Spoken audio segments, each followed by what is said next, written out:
Welcome back. Welcome to the first episode of what I am dubbing Reviews on the Roof. You may get a few of these videos over the next few months or the next few weeks through the holiday season. If you are new here, then my name is Cherie. I like to review perfumes, and right now I'll be reviewing them on the roof.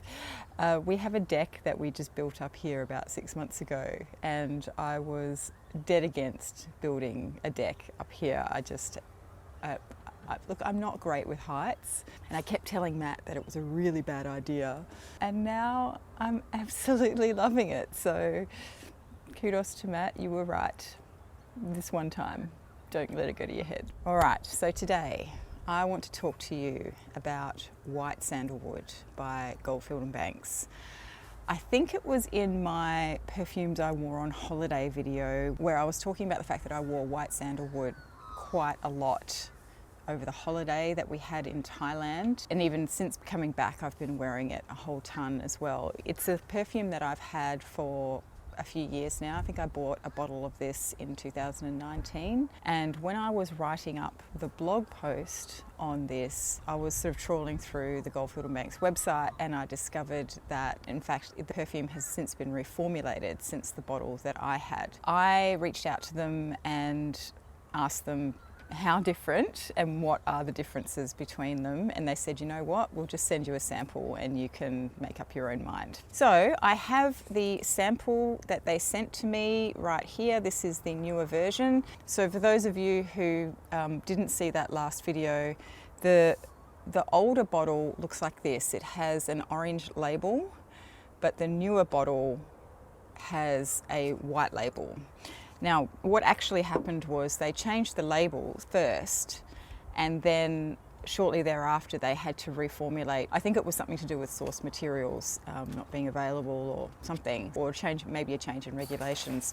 So they had to reformulate. So if you have a bottle with the white label immediately after they changed the labels, it's very possible you still have this formulation.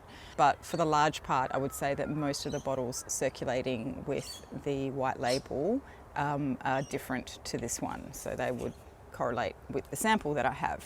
I won't go back over in great detail my thoughts on White Sandalwood, the bottle that I have, but suffice to say, I absolutely adore it.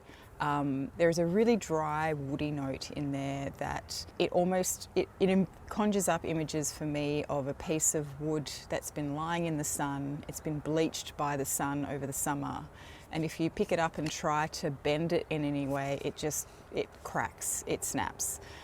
So it's like that really dry, crackly kind of wood, sun-bleached wood. There is a rose note in there as well, which makes it very floral. There's a little bit of sweetness. It's sort of bright in the opening, although there's a creaminess that goes the whole way through. But in the opening, it's quite peppery and woody and dry. And then it sort of morphs into this beautiful, creamy, dry, woody, slightly peppery, rosy kind of fragrance. Although I wouldn't necessarily say it's rose. I don't know if I would have picked up that it was rose, but it's just a beautiful, soft floral. I think now, knowing that it's rose, and when I sort of really assess it in great detail on my skin when I wear it, I go, oh yeah, that does smell a little bit rosy. There's a little bit of sweetness there. So I think I'm going to leave that there. They're my thoughts on the original White Sandalwood. I absolutely adore this fragrance. And so I was very excited to see what they had done with the reformulation, and I have some thoughts. The new formulation is quite different. So the new formulation has quite a bit of saffron in the top.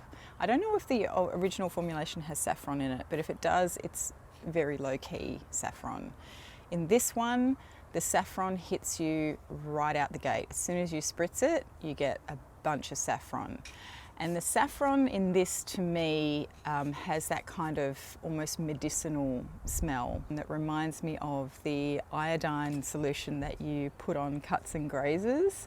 It has that sort of sterile, medicinal bent to it, but it's also like kind of flat, you know what I mean? It's hard to explain, but it sort of has this flatness to the profile, which gives it a very clean aspect, and I think that's why a lot of people like, for the people who really love saffron, I think a lot of them really appreciate this sort of clean, almost sterile bent that it provides to a perfume. And I don't hate it, but it's definitely not my favourite thing. I enjoy saffron in fragrances, but I think my preferences lean towards having it toned down just a little bit so that it still gives that clean aspect but doesn't overpower so much. The other thing that I have noticed with fragrances that are quite heavy on saffron is that they tend to be quite diffusive as well. I don't know if it's the saffron that's doing that or if it's just that saffron as a note is lifted a lot more easily by things like isoe super and other aroma chemicals that are designed to lift the fragrance off your skin. There is also a very notable,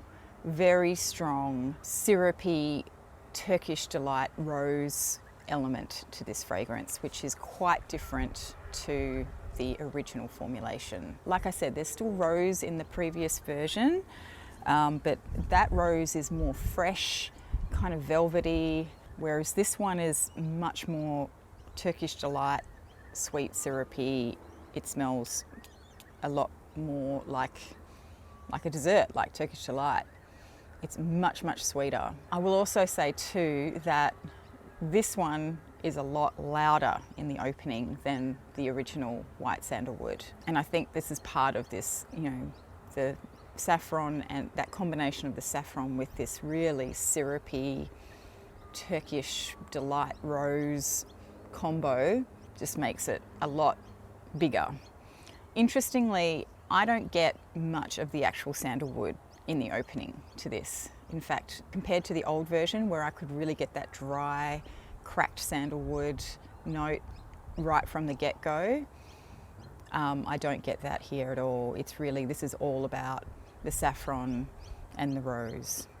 Maybe there's a woodiness in there slightly, but it's very, very, very much in the background, and you wouldn't really, if you were just smelling it without deeply analysing it, I think that you would not really register. The older formulation to me opens a lot more citrusy, I think. I think I get a hint of citrus, although I wouldn't describe it necessarily as a citrusy opening.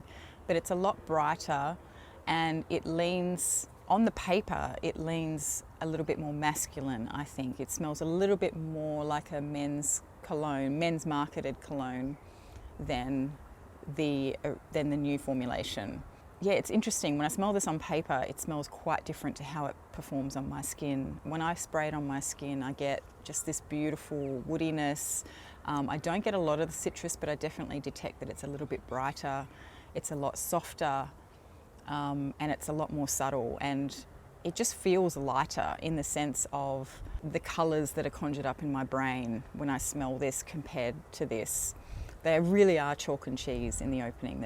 I don't really get much similarity between them in the opening at all. As I mentioned earlier, I get quite a bit of pepperiness from the original White Sandalwood, which I don't really detect in the newer version, but definitely with the older version, whilst there is rose in it, in the opening you don't really get the rose that much. It does come out a little bit later. It's a lot softer and a lot more subtle, and the rose, in the fragrance. And I feel like I detect some kind of juiciness in here, which I don't necessarily get in here. I get syrupiness in here, but here it feels like, a light juiciness that's really fresh, but it's not super obvious. Like you just sort of get this sort of hint of something sweet, something a little bit juicy, but it's not in your face, it's not forward in the fragrance at all. It gives just a hint of sweetness and brightness to the fragrance in the background.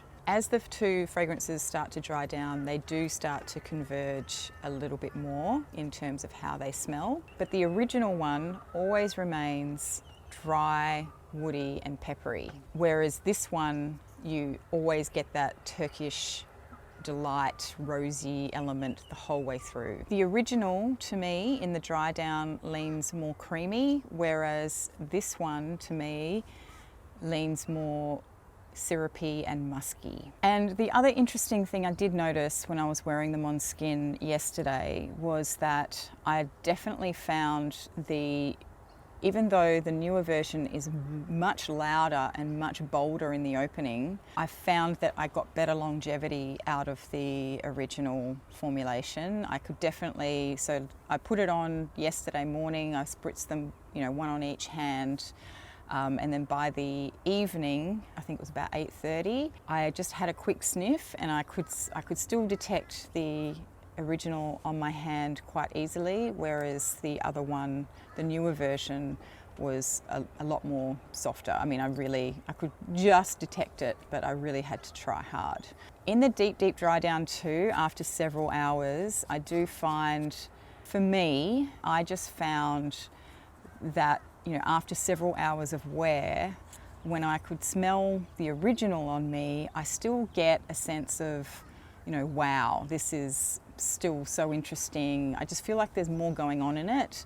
Whereas the newer version, to be honest, I feel it just has this sort of musky, sweet dry down, which becomes more woody. And in fact, the sweetness does ultimately die away. You sort of get this musky woodiness, but there's just, for me, I don't know what it is, and I don't know how to explain it because I can't really pinpoint exactly what the problem is for me, but it just feels like there's nothing there that's making me go, oh, wow, this is so good. It's just, okay, it's okay type of thing. For that reason, I will say that, obviously, I think you've gathered that my preference is to the original formulation. However, and this is a big however, I think based on what I have observed of the tastes of people in the majority around me, I think most people would actually prefer the newer formulation. And it's partly because it's got that syrupy sweetness to it. I think the newer version is probably a little bit more mass appealing than the original.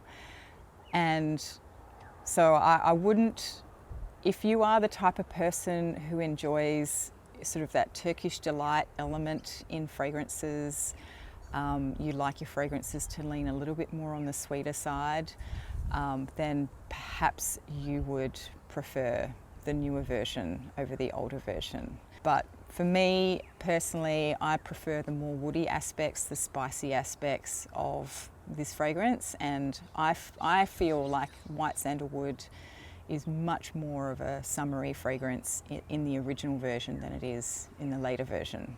And when I say the longevity was better for the original than it was for the newer formulation, there's not a lot in it, to be honest. The original I could still sort of easily detect on my skin, but it wasn't projecting up at me anymore. In fact, the newer version projects more for most of the wear, but I do feel like it really was probably a case of maybe 1 or 2 hours, but I could barely detect the new one on my skin after sort of 10 hours or whatever. But the older version, I could detect it easily, but I had to really put my nose up to my skin. So in terms of longevity, yes, I think the original has better longevity, but it's probably because it has more of that woody aspect and less of the floral musky aspect. Just keep that in mind. I think they both still perform very well across the board. It's just that one just pips it at the post a little bit more. Do I think that the newer version is still unisex? Yes, even though it is sweeter, I feel like that saffron really brings it back from being, ultra feminine. And disclaimer, as always, I don't think that, wear what you want. I don't think fragrance has a gender, but, for the purposes of being able to describe it to you, I will continue to use these sort of masculine, feminine, because in the traditional sense of how fragrances have been marketed. So there we go. That is the new version of White Sandalwood. I hope you found this useful. Have you tried both versions of this, and what was your preference? Anyway, it is now 7:30 in the morning, so I am probably due for a cup of coffee. I just thought I'd come up and film this before it got too hot. If you enjoyed this video, please do give it a thumbs up. Let me know what you think about the reviews on the roof concept, if you want me to keep doing them or if you really hate the aspect. Perhaps next time I'll sit on a chair so you can get more of that greenery and less of the balustrade protecting me from certain death. Remember, if you liked this, please do give it a thumbs up and subscribe if you haven't already. I look forward to seeing you in the next one. Bye.